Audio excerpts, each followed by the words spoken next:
বিয়ের পরের প্রথম সকালেই আমার স্বামী সবার সামনে তেল ছিটে রান্নাঘরের ময়লা কাপড়টা ছুঁড়ে মেরেছিল আমার মুখে। তারপর ঠান্ডা গলায় আমাকে বলেছিল, কাজের মেয়ে। আমি তখন শুধু হাসলাম।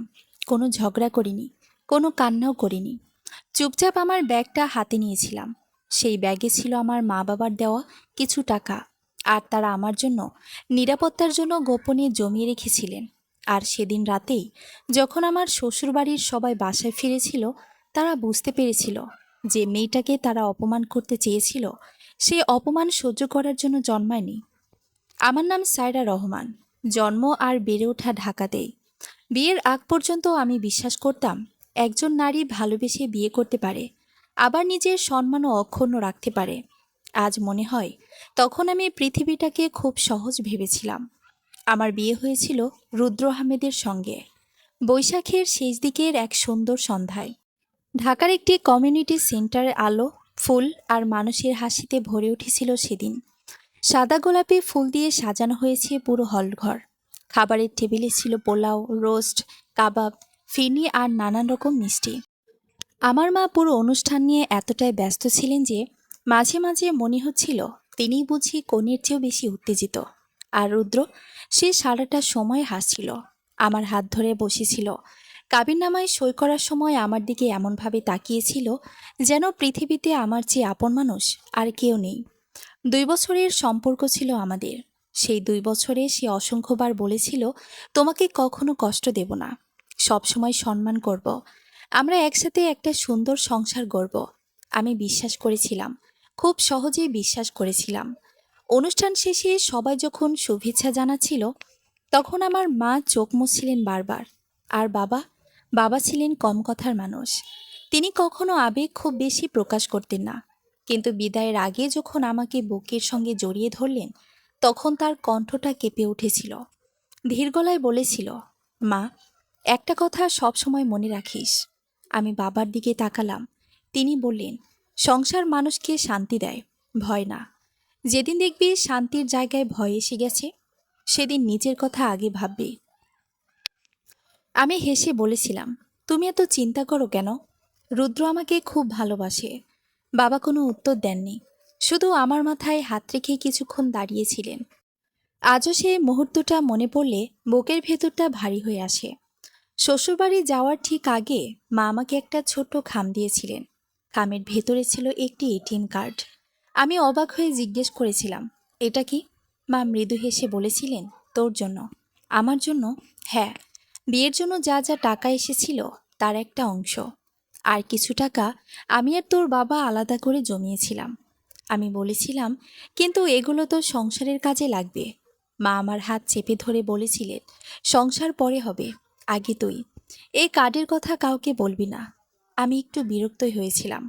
মনে হয়েছিল মা অকারণে ভয় পাচ্ছেন। রুদ্র তো খারাপ মানুষ নয়, তাহলে এমন সাবধানতার কি দরকার? তবুও মায়ের মন রাখার জন্য কার্ডটা ব্যাগের গোপন চেনের ভিতর রেখে দিয়েছিলাম। তখন জানতাম না, কয়েক ঘন্টা পরেই সেই ছোট্ট কার্ডটার গুরুত্ব আমি বুঝতে পারবো। পরদিন সকালে খুব ভোরে ঘুম ভাঙল আমার। নতুন সংসার, নতুন মানুষ, নতুন জীবন। মনে হচ্ছিল আজ থেকে হয়তো সত্যিকারের যাত্রা শুরু। রুদ্রদের বাড়ি ছিল ঢাকার এক শান্ত আবাসিক এলাকায়। দোতলা বড় বাড়ি, সামনে লোহার গেট, ভেতরে প্রশস্ত উঠান। সবকিছুই দেখতে সুন্দর, কিন্তু বাড়ির ভেতরের পরিবেশটা কেমন যেন অগোছালো। আমি নিচে নামলাম, ভাবলাম সবার আগে উঠে একটু রান্নাঘরের কাজ গুছিয়ে রাখি। নতুন বউ হিসেবে এটাই তো স্বাভাবিক। রান্নাঘরে ঢুকতে দেখি আগের রাতের অনেক বাসন এখনো ধোয়া হয়নি। টেবিলের উপর ছড়িয়ে আছে গ্লাস, প্লেট, পানির বোতল।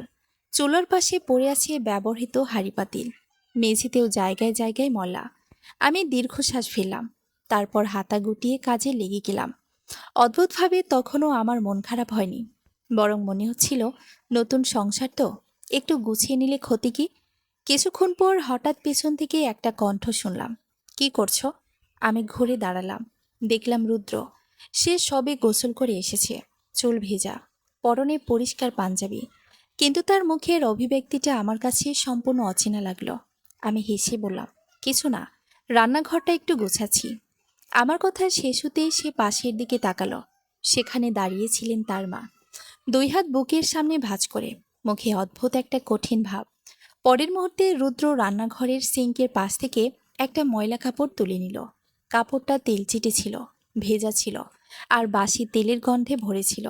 আমি কিছু বুঝে ওঠার আগেই সে সেটা সোজা আমার মুখের দিকে ছুঁড়ে মারল। কাপড়টা এসে আঘাত করলো আমার গালে। আমি স্তব্ধ হয়ে দাঁড়িয়ে রইলাম।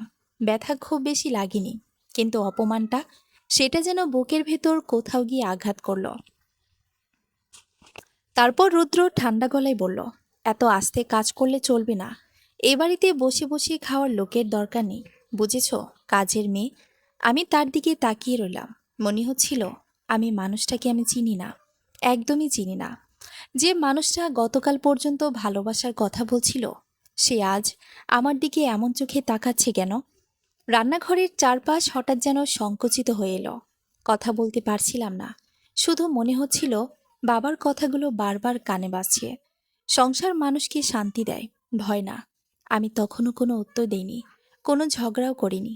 শুধু নীরবে দাঁড়িয়েছিলাম। কারণ কখনো কখনো মানুষের আসল চেহারা বুঝতে একটি মুহূর্তই যথেষ্ট।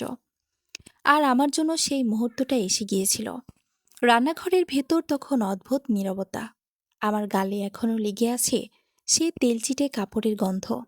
আমি ধীরে ধীরে কাপড়টা নামালাম। রুদ্রের মা ঠান্ডা চোখে আমার দিকে তাকিয়েছিলেন।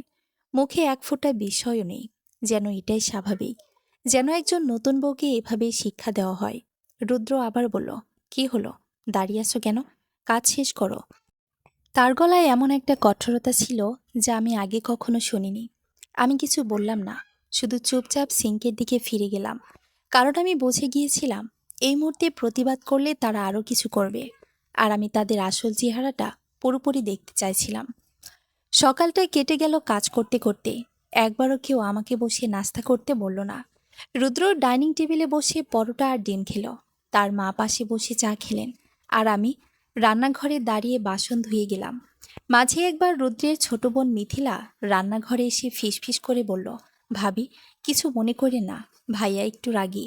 আমি শুধু হালকা হাসলাম, কিন্তু আমার ভেতরে তখন অন্য কিছু চলছিল। আমি হিসাব করছিলাম, একজন মানুষ বিয়ের একদিনের মধ্যে এত বদলে যেতে পারে, নাকি সে কখনো বদলায়নি। দুপুরের দিকে আমি নিজের রুমে গেলাম। রুদ্র তখন ফোনে কারো সঙ্গে কথা বলছিল। আমাকে দেখেই কল কেটে দিল। তারপর বিরক্ত গলায় বলল, এই বাড়িতে একটা নিয়ম আছে। আমি শান্ত গলায় জিজ্ঞেস করলাম, কে নিয়ম? সে বিছানায় বসে বলল, এখানে সবাই কাজ করে। রাজকুমারীর মতো বসে থাকার অভ্যেস থাকলে ভুলে যাও। আমি ধীরে বললাম, কাজ করতে আমার সমস্যা নেই, কিন্তু সকালে যেটা করলে সেটা। সে আমার কথা শেষ করতে দিল না। হঠাৎ কড়া গলায় বলল, ড্রামা করো না সায়রা, একটা কাপড় ছুঁড়ে মারছি। এত বড় ব্যাপার না। আমি কয়েক সেকেন্ড চুপ করে তার দিকে তাকিয়ে রইলাম। তারপর বললাম, তোমার কাছে না হতে পারে, আমার কাছে হয়েছে। রুদ্র হেসে উঠল, কিন্তু সেই হাসিতে ভালোবাসা ছিল না, ছিল তাচ্ছিল্য। দেখো সায়রা, বিয়ের আগে যেটা ছিল সেটা আলাদা, সংসার আলাদা জিনিস। এখানে আবেগ দিয়ে কিছু হয় না। আমি ধীরে ধীরে বুঝতে পারছিলাম এই মানুষটা আমাকে স্ত্রী হিসেবে নয়, নিজের নিয়ন্ত্রণে থাকা একজন মানুষ হিসেবে দেখতে চায়। আর সবচেয়ে ভয়ঙ্কর ব্যাপার হলো সেটা লুকানোর চেষ্টাও করছি না। সেদিন বিকেলে আমি মাকে ফোন দিতে চেয়েছিলাম, কিন্তু আবার থেমে গেলাম। মা আমার কণ্ঠ শুনে বুঝে ফেলবেন কিছু হয়েছে, আর আমি এখনই তাদের দুশ্চিন্তায় ফেলতে চাইনি। রাতে সবাই একসাথে খেতে বসেছিল। আমি খাবার পরিবেশন করছিলাম। হঠাৎ রুদ্রের মা বললেন, লবণটা ঠিকমতো দাওনি। আমি বললাম, আমি তো রান্না করিনি আন্টি। তিনি সঙ্গে সঙ্গে কড়া গলায় বললেন, আন্টি না, মা বলবে। আমি মাথা নেড়ে বললাম, জি। কিন্তু তিনি থামলেন না। আর ওই বাড়িতে ভুল করলে শুনতে হবে। এত নরমভাবে মানুষ করলে সংসার টেকে না। ডাইনিং টেবিলে সবাই চুপ ছিল। কেউ আমার হয়ে একটা কথাও বলল না। সেদিন রাতেই প্রথমবার মনে হলো আমি ভুল জায়গায় চলে এসেছি। আর সেই রাতে ঘুমানোর আগে আমি ব্যাগের ভেতর রাখা এটিএম কার্ডটার দিকে অনেকক্ষণ তাকিয়েছিলাম। মায়ের কথা মনে পড়ছিল বারবার, এই কার্ডের কথা কাউকে বলবি না। বিয়ের 3 দিনের মাথায় আমি পুরো বাড়িটার আসল পরিবেশ বুঝতে গেলাম। এই বাড়িতে হাসি আছে, কথাবার্তাও আছে, কিন্তু সম্মান নেই, বিশেষ করে আমার জন্য না। সকালে ঘুম থেকে উঠে রান্নাঘর পরিষ্কার, তারপর নাস্তা বানানো, সবাই খাওয়া শেষ করলে বাসন ধোয়া।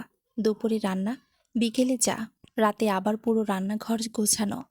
কাজ করতে আমার সমস্যা ছিল না, সমস্যা ছিল আচরণে। রুদ্র যেন ইচ্ছে করে আমাকে ছোট করত। একদিন দুপুরে তার কয়েকজন বন্ধু বাসায় এসেছিল। আমি ট্রেতে করে চা নিয়ে যাচ্ছিলাম। হঠাৎ রুদ্র বন্ধুদের সামনে হেসে বলল, দেখছিস, বিয়ে করে একটা ফুল টাইম কাজের লোক পেয়ে গেছি। সবাই হেসে উঠল। আমার হাত কেঁপে উঠেছিল, কাপের চা প্রায় পড়ে যাচ্ছিল। কিন্তু আমি নিজেকে সামলে নিলাম, কারণ আমি ওদের সামনে ভাঙতে চাইনি। রুদ্রের এক বন্ধু অবশ্য অস্বস্তি নিয়ে বলেছিল, দোস্ত, ভাবিকে এভাবে বলিস না। রুদ্র সঙ্গে সঙ্গে হেসে বলল, আরে ভাই, মজা করছি। কিন্তু আমি বুঝেছিলাম ওটা মজা ছিল না, ওটা ছিল ইচ্ছাকৃত অপমান। সেদিন রাতে আমি আয়নার সামনে অনেকক্ষণ দাঁড়িয়েছিলাম, নিজেকে দেখছিলাম। এ কি সেই সায়রা যে নিজের চাকরি, নিজের স্বপ্ন, নিজের স্বাধীনতা নিয়ে গর্ব করত? বিয়ের আগে আমি একটা অনলাইন ফ্যাশন ব্র্যান্ডে কাজ করতাম, নিজের ইনকাম ছিল, নিজের পরিচয় ছিল। আর এখন মাত্র 3 দিনের মধ্যে আমি যেন নিজের ভেতর থেকে হারিয়ে যেতে বসেছি। ঠিক তখনই দরজার বাইরে দাঁড়িয়ে থাকা দুজন মানুষের কথা কানে এলো, রুদ্র আর তার মা। তারা ভেবেছিল আমি ঘুমিয়ে আছি। রুদ্র নিচু গলায় বলছিল, ওর পরিবার অনেক টাকা পয়সা আলা, একটু সময় দাও, সব বের করে আনবো। আমার বুকের ভেতর ধক করে উঠল। তার মা বললেন, মেয়েটাকে আগে পুরো নিয়ন্ত্রণে আনো, তারপর দেখবে নিজেই সব এনে দেবে। আমি নিঃশ্বাস বন্ধ করে শুনছিলাম। রুদ্র আবার বলল, ও খুব ইমোশনাল, সহজেই ভাঙবে। কথাগুলো শুনে আমার হাত পা ঠান্ডা হয়ে গেল। তাহলে এটাই সত্যি? এই বিয়ে, এই ভালোবাসা, সবকিছু কি শুধু টাকার জন্য? আমি ধীরে ধীরে বিছানায় বসে পড়লাম। চোখে পানি চলে এসেছিল, কিন্তু আশ্চর্যভাবে সেই কান্নার সঙ্গে এবার ভয় ছিল না, ছিল রাগ, ভীষণ রাগ। আর ঠিক তখনই আমার মাথায় বাবার কথা আবার বাজল, যেদিন দেখবি শান্তির জায়গায় ভয় এসে গেছে, সেদিন নিজের কথা আগে ভাববি। আমি ধীরে ধীরে ব্যাগটা বের করলাম, গোপন চেন খুললাম। এটিএম কার্ডটা এখনো সেখানেই আছে। আমি কার্ডটা হাতে নিয়ে অনেকক্ষণ চুপ করে বসে রইলাম। তারপর প্রথমবারের মতো একটা সিদ্ধান্ত নিলাম, আমি আর অপেক্ষা করব না। পরদিন সকাল থেকে আমি বদলে গেলাম, বাইরে থেকে না, ভেতর থেকে। আগের মতোই রান্নাঘরে কাজ করলাম, সবার জন্য নাস্তা বানালাম, রুদ্রের মায়ের কথারও উত্তর দিলাম শান্ত গলায়। কিন্তু এবার আমি শুধু সহ্য করছিলাম না, আমি দেখছিলাম, খুব মন দিয়ে দেখছিলাম এবারের মানুষগুলো আসলে কি চায়। দুপুরে রুদ্র অফিসে যাওয়ার আগে আয়নার সামনে দাঁড়িয়ে শার্ট ঠিক করছিল। আমি বিছানা গোছাতে গোছাতে হঠাৎ বললাম, একটা কথা জিজ্ঞেস করব? সে মোবাইলের দিকে তাকিয়ে বলল, বলো, তুমি কি আমাকে ভালোবেসে বিয়ে করেছ? প্রশ্নটা শুনে সে কয়েক সেকেন্ড চুপ রইল। তারপর ধীরে ধীরে আমার দিকে তাকালো, মুখে বিরক্তি। আবার এই নাটক? আমি শান্ত স্বরে বললাম, উত্তরটা জানতে চাই। রুদ্র ঠোঁট বাঁকিয়ে হেসে বলল, ভালোবাসা দিয়ে সংসার চলে না সায়রা, বাস্তবতা বুঝতে শিখো। আমি মাথা নেড়ে বললাম, বুঝেছি। সে হয়তো খেয়ালই করেনি, আমার কণ্ঠে এবার কোনো কষ্ট ছিল না, কারণ আমি সত্যিটা জেনে গিয়েছিলাম। সেদিন বিকেলে আমি চুপি চুপি ব্যাংকে গেলাম, বাড়ির কাউকে কিছু বলিনি। আমার নিজের কিছু গয়না ছিল, মা দিয়েছিলেন, আমি সেগুলোর কয়েকটা বিক্রি করলাম। তারপর একটা ছোট্ট ফ্ল্যাট ভাড়া নিলাম ঢাকার অন্য প্রান্তে। খুব বড় কিছু না, একটা বেডরুম, ছোট রান্নাঘর, বারান্দা। কিন্তু জায়গাটা পরিষ্কার, শান্ত। আর সবচেয়ে গুরুত্বপূর্ণ, সেখানে কেউ আমাকে অপমান করবে না। ফ্ল্যাটের অ্যাডভান্স দেওয়ার সময় আমার হাত কাঁপছিল, ভয় না, অদ্ভুত এক সাহসে। মনে হচ্ছিল বহুদিন পর আমি আবার নিজের জন্য একটা সিদ্ধান্ত নিচ্ছি। রাতে বাসায় ফিরতে দেখি ডাইনিং টেবিলে সবাই বসে আছে। রুদ্র আমাকে দেখেই বলল, কোথায় গিয়েছিলে? আমি জুতো খুলতে খুলতে বললাম, বাইরে। তার মা সঙ্গে সঙ্গে কড়া গলায় বললেন, এবারের বউ বাইরে গেলে বলে যেতে হয়। আমি মাথা তুলে তার দিকে তাকালাম, প্রথমবার সরাসরি। তারপর শান্ত গলায় বললাম, মনে ছিল না। আমার উত্তর শুনে তিনি যেন একটু থমকে গেলেন, কারণ গত কয়েকদিনে আমি কখনো এভাবে কথা বলিনি। রুদ্র বিরক্ত হয়ে চেয়ার ঠেলে উঠে দাঁড়ালো, অ্যাটিটিউড দেখাচ্ছ? আমি আর কিছু বললাম না, শুধু নিজের রুমে চলে গেলাম, কারণ আমি জানতাম ঝড় শুরু হওয়ার আগে বাতাস সবসময় একটু বদলে যায়। আর সেই বদলটা তারা বুঝতে শুরু করেছে। রাতে ঘুমানোর আগে আমি বাবাকে একটা ছোট্ট মেসেজ পাঠালাম, আমি ভালো আছি, কিন্তু খুব শীঘ্রই তোমার সঙ্গে দেখা করতে চাই। মেসেজ পাঠিয়ে ফোনটা বন্ধ করে দিলাম। তারপর অন্ধকার ঘরে বসে শুধু একটা কথাই ভাবছিলাম, এখন থেকে খেলাটা আমিই খেলবো। পরদিন সকালে ঘুম ভাঙতেই বুঝলাম কিছু একটা অস্বাভাবিক। রুমের দরজা আধ খোলা, আর আমার ব্যাগটা বিছানার ওপর উল্টো করে রাখা। আমি দ্রুত উঠে বসলাম। ব্যাগের ভেতরে জিনিসপত্র ছড়িয়ে আছে, কসমেটিক্স, চার্জার, কিছু কাগজ। আর পাশে দাঁড়িয়ে আছে রুদ্র, তার হাতে আমার এটিএম কার্ড। আমার বুকের ভেতর ধক করে উঠল। রুদ্র কার্ডটা ঘুরিয়ে ফিরে দেখতে দেখতে বলল, এটা কি? আমি ধীরে ধীরে বিছানা থেকে নামলাম। আমার জিনিস। সে ঠান্ডা গলায় বলল, কত টাকা আছে এতে? আমি কোনো উত্তর দিলাম না। রুদ্র এবার এগিয়ে এলো, চোখ দুটো সরু হয়ে গেছে। আমি প্রশ্ন করেছি। আমি তার চোখের দিকে তাকিয়ে শান্ত গলায় বললাম, আর আমি উত্তর দিতে চাইনি।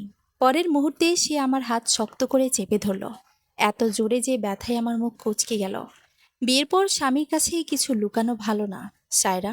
আমি দাঁতে দাঁত চেপে বললাম, সম্মান না দেওয়া মানুষকে সব জানাতেও ইচ্ছে করে না। কথাটা শুনে সে কয়েক সেকেন্ড স্থির হয়ে রইল, তারপর আচমকা আমাকে ছেড়ে দিল। কিন্তু তার চোখে তখন রাগ না, লোভ, স্পষ্ট লোভ। রুদ্রের মা যখন দরজার বাইরে দাঁড়িয়েছিলেন, তিনি ভেতরে ঢুকে বললেন, দেখছো, মেয়েটা শুরু থেকেই টাকা লুকাচ্ছে। আমি ধীরে বললাম, এটা আমার বাবা মায়ের দেওয়া। তিনি ঠান্ডা হাসলেন।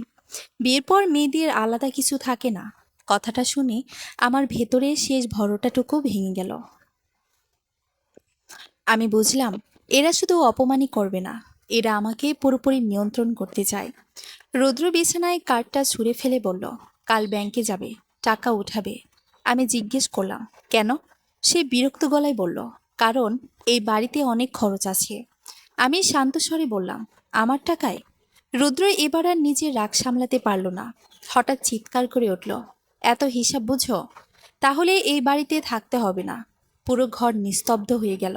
তার মাও চুপ, আর আমি শুধু তার দিকে তাকিয়েছিলাম, কারণ সে বুঝতে পারেনি সে নিজে আমাকে সেই কথাটা বলে ফেলেছে যেটা আমি শুনতে চাইছিলাম। এই বাড়িতে থাকতে হবে না। সেদিন দুপুরে সবাই যখন ঘুমাচ্ছিল, আমি ধীরে ধীরে আলমারি খুললাম, নিজের কাপড়গুলো বের করলাম, গয়নার ছোট বাক্সটা নিলাম, তারপর ব্যাগ গোছাতে শুরু করলাম। আমার হাত একদম কাঁপছিল না, বরং অনেক শান্ত লাগছিল। হয়তো মানুষ সিদ্ধান্ত নিয়ে ফেললে ভয় কমে যায়। ঠিক তখনই ফোনে একটা মেসেজ এলো, বাবার মেসেজ। যখন ইচ্ছে হয় বাসায় চলে আয়, দরজা সবসময় খোলা। মেসেজটা পড়ে আমার চোখ ভিজে উঠল, কিন্তু এবার সেই চোখের পানিতে দুর্বলতা ছিল না, ছিল শক্তি।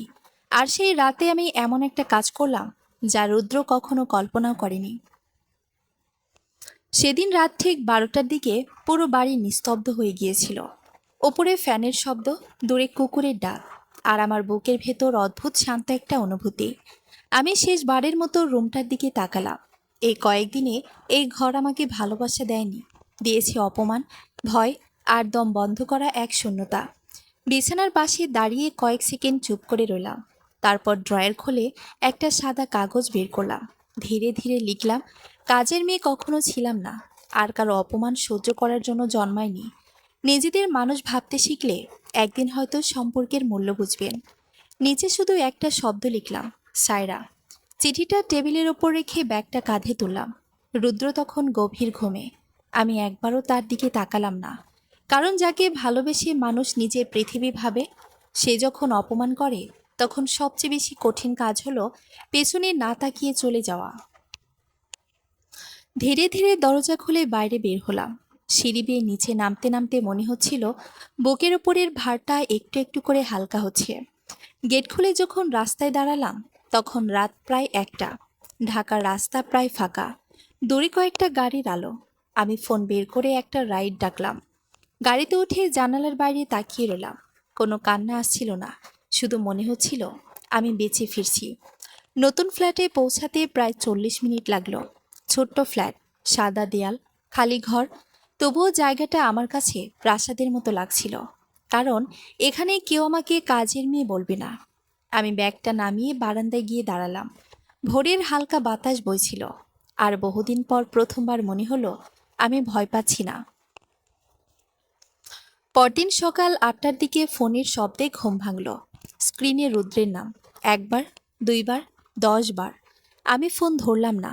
তারপর মেসেজ আসতে শুরু করলো, তুমি কোথায়? ড্রামা বন্ধ করো, বাড়িতে ফিরে আসো। আম্মু অসুস্থ হয়ে গেছে। আমি ঠান্ডা মাথায় সব মেসেজ পড়লাম, তারপর শুধু একটা উত্তর দিলাম, আমি নিরাপদে আছি। কয়েক মিনিট পর রুদ্র ফোন করলো আবার। এবার ধরলাম। ফোন ধরতেই সে চিৎকার করে উঠল, তুমি বাসা ছেড়ে চলে গেছো কেন? আমি শান্ত গলায় বললাম, কারণ আমি মানুষ, কাজের মেয়ে না। ওপাশে কয়েক সেকেন্ড নীরবতা। তারপর সে গলা নরম করে বলল, আচ্ছা, ভুল হয়েছে, এখন ফিরে আসো। আমি ধীরে বললাম, কিছু ভুল ক্ষমা করা যায়, কিন্তু কিছু ভুল মানুষকে চিনিয়ে দেয়। রুদ্র এবার বিরক্ত হয়ে বলল, এত অহংকার ভালো না সায়রা। আমি মৃদু হেসে বললাম, এটাকে অহংকার বলে না, আত্মসম্মান বলে। তারপর ফোন কেটে দিলাম। আর ঠিক তখনই দরজায় কড়া নাড়ার শব্দ হলো। আমি দরজা খুলতেই অবাক হয়ে গেলাম। বাবা দাঁড়িয়ে আছেন, চোখে ক্লান্তি, কিন্তু মুখে সেই পরিচিত শান্ত হাসি। আমি কিছু বলতে পারলাম না, শুধু বাবাকে জড়িয়ে ধরে কেঁদে ফেলাম। আর বাবা ধীরে ধীরে আমার মাথায় হাত বুলিয়ে বললেন, এবার নিজের মতো বাঁচ মা। বাবা ফ্ল্যাটের ভেতরে ঢুকে চারপাশে একবার তাকালেন। ছোট্ট জায়গা, অল্প কিছু আসবাব, তবুও তার মুখে স্বস্তির ছাপ ফুটে উঠল। তিনি ধীরে বললেন, অন্তত এখানে তোর চোখে ভয়টা নেই। আমি চুপ করে মাথা নিচু করলাম। বাবা সোফায় বসে দীর্ঘশ্বাস ফেললেন। তারপর বললেন, রুদ্র আজ সকালে আমাকে ফোন করেছিল।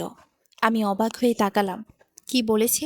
বাবা তিক্ত হেসে বললেন, বলেছে তুই নাকি রাগ করে বাসা ছেড়ে চলে এসেছিস। ছোটখাটো ভুল বোঝাবুঝি। আমার বুকের ভেতর হালকা আগুন জ্বলে উঠল। ছোটখাটো? একজন মানুষকে প্রতিদিন অপমান করা তাদের কাছে ছোটখাটো ব্যাপার? আমি ধীরে বললাম, তুমি কি বলেছ? বাবা শান্ত চোখে আমার দিকে তাকালেন। বলেছি, আমার মেয়েকে আমি ছোটবেলা থেকে মানুষ হিসেবে বড় করেছি, কারো চাকরানি হিসেবে না। কথাটা শুনে আমার চোখ আবার ভিজে উঠল।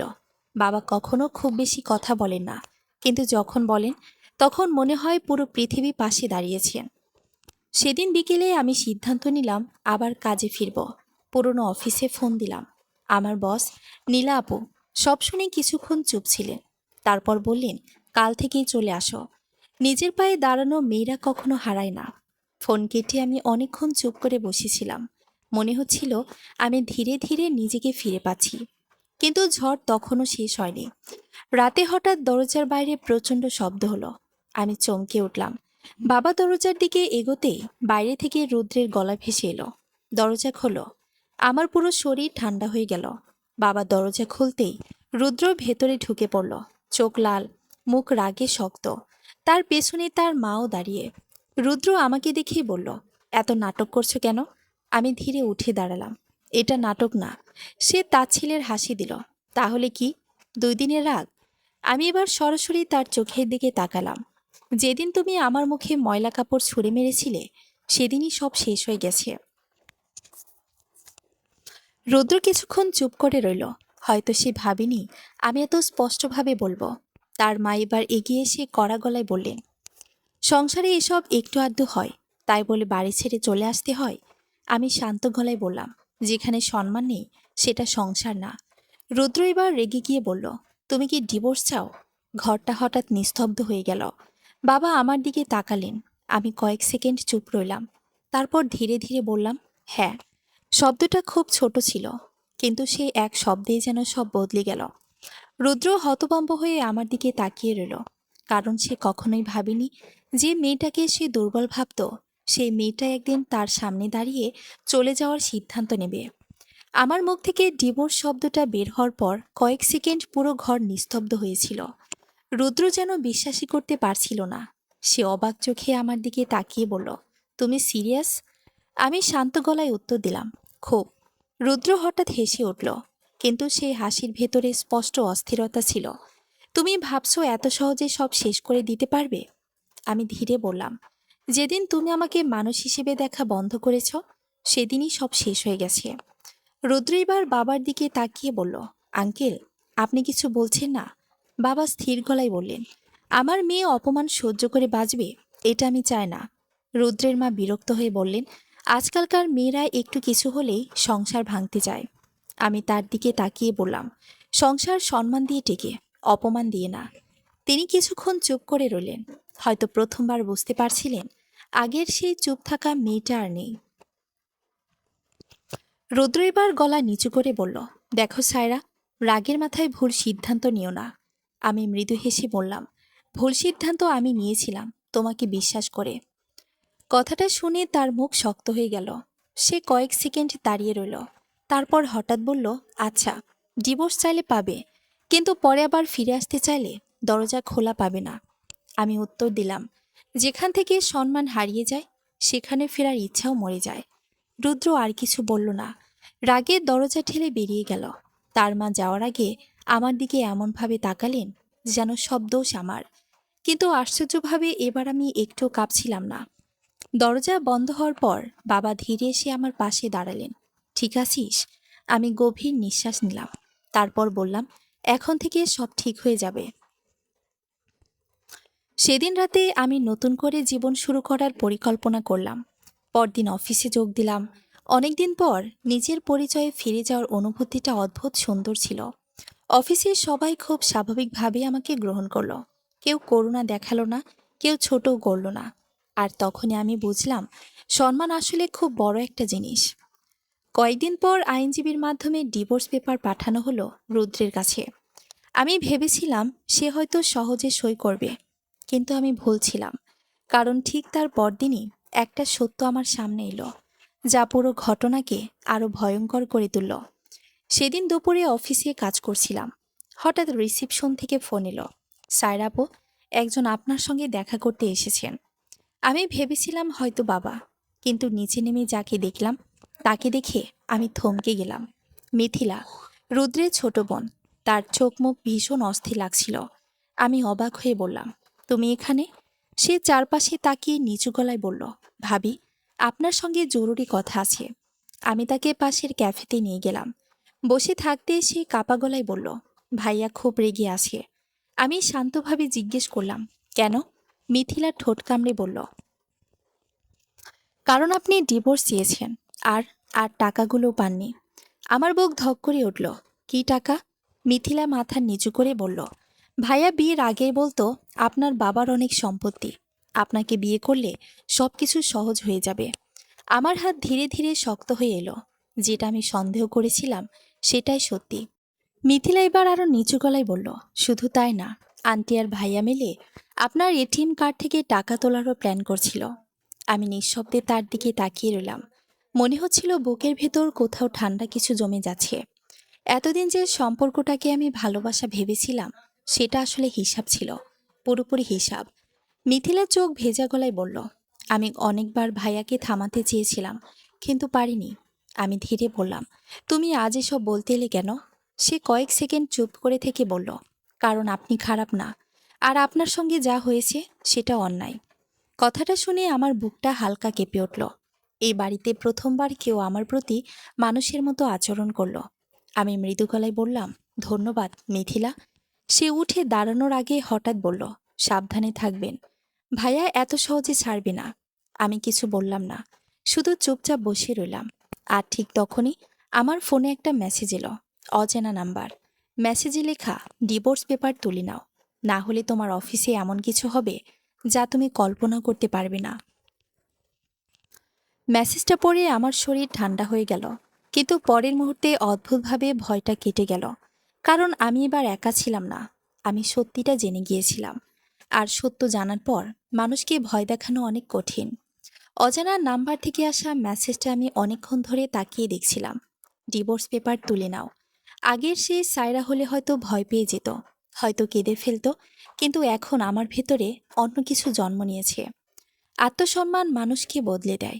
আমি সঙ্গে সঙ্গে নাম্বারটা স্ক্রিনশট নিয়ে আমার আইনজীবীকে পাঠালাম। তারপর শান্তভাবে ফোনটা টেবিলে রেখে কাজে ফিরে গেলাম। বিকেলে অফিস ছুটির পর বাবা আমাকে নিতে এসেছিলেন। গাড়িতে উঠতেই তিনি আমার মুখের দিকে তাকিয়ে বুঝে গেলেন কিছু হয়েছে। আমি সব খুলে বললাম, মেসেজের কথাও। সব শুনে বাবা কয়েক সেকেন্ড চুপ করে রইলেন। তারপর ধীরে বললেন, ভয় পাচ্ছিস? আমি জানালার বাইরে তাকিয়ে মৃদু হেসে বললাম, না, এবার আর না। বাবা আমার মাথায় হাত রাখলেন, এটাই চাই। 2 সপ্তাহ পর ডিভোর্সের প্রথম শুনানি ছিল। সেদিন কোর্টরুমে রুদ্রকে দেখে মনে হচ্ছিল সে আগের চেয়ে অনেক বেশি অস্থির। চোখের নিচে কালি, মুখে চাপা রাগ। আমাকে দেখে সে এগিয়ে এলো, নিচু গলায় বলল, শেষবারের মতো বলছি, এসব বন্ধ করো। আমি শান্তভাবে জিজ্ঞেস করলাম, কেন? সত্যিটা বের হয়ে যাবে বলে ভয় পাচ্ছ? সে চল শক্ত করে বলল, তুমি প্রমাণ করতে পারবে না কিছুই। আমি উত্তর দিলাম না, শুধু ব্যাগ থেকে ফোনটা বের করলাম। তারপর ধীরে স্ক্রিন অন করে তার সামনে ধরলাম। রুদ্রের মুখের রং বদলে গেল, কারণ স্ক্রিনে তখন সেই ভয় দেখানোর মেসেজগুলো। আর তার থেকে বড় কথা, আমার আইনজীবী ইতিমধ্যে ব্যাংকের তথ্য বের করেছিলেন। কয়েকদিন আগে রুদ্র আমার এটিএম কার্ড ব্যবহার করার চেষ্টা করেছিল, ব্যর্থ হয়েছিল ঠিকই, কিন্তু রেকর্ড থেকে গিয়েছিল সব।